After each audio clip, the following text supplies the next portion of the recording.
તમારા શરીરમાંથી લિપિડ એટલે કે એલડીએલ કોલેસ્ટ્રોલને ઓછું કરીને તમારા હાર્ટની નસોને ક્લીન રાખતા આપણે 5 નેચરલ ફૂડની વાત કરીશું. પહેલું છે ઓટ્સ. ઓટ્સની અંદર બીટા ગ્લુકેન નામનું તત્વ હોય છે જે તમારું કોલેસ્ટ્રોલ ઓછું કરે છે અને તમારી નસોને ક્લીન રાખે છે. રોજ અડધી વાડકી સુધીના ઓટ્સ તમે લઈ શકો છો. બીજું છે સરગવા. સરગવાની અંદર પોલિફિનોલ નામના તત્વો હોય છે કે જે તમારા નસોને રિલેક્સ રાખતું હોય છે અને એના લીધે તમારી હાર્ટની નસો શુદ્ધ રહેતી હોય છે.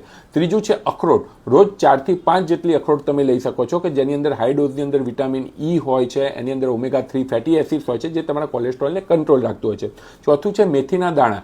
મેથીના દાણાની અંદર સેફોનિન નામનું તત્વ હોય છે અને રોજ 5 ગ્રામ જેટલા ભીંજાયેલા મેથીના દાણા લેવાથી તમારું કોલેસ્ટ્રોલ ઓછું થતું હોય છે અને તમારી હાર્ટની નસો ક્લીન રહેતી હોય છે. અને પાંચમું છે લીમડાના મીઠા પાન, જેને ચાવી જવાથી રોજ 4 થી 5 મીઠાના લીમડાના પાન ચાવી જવાથી તમારા લિપિડ પેરોક્સિડેશન ઓછું થતું હોય છે અને તમારું બ્લડનું શુદ્ધિકરણ થતું હોય છે. વિડીયો ગમ્યો હોય તો દરેક પેશન્ટને શેર કરવાનું ભૂલતા નહીં, લાઇક કરવાનું ભૂલતા નહીં અને ચેનલને સબસ્ક્રાઇબ કરવાનું ભૂલતા નહીં. Thank you.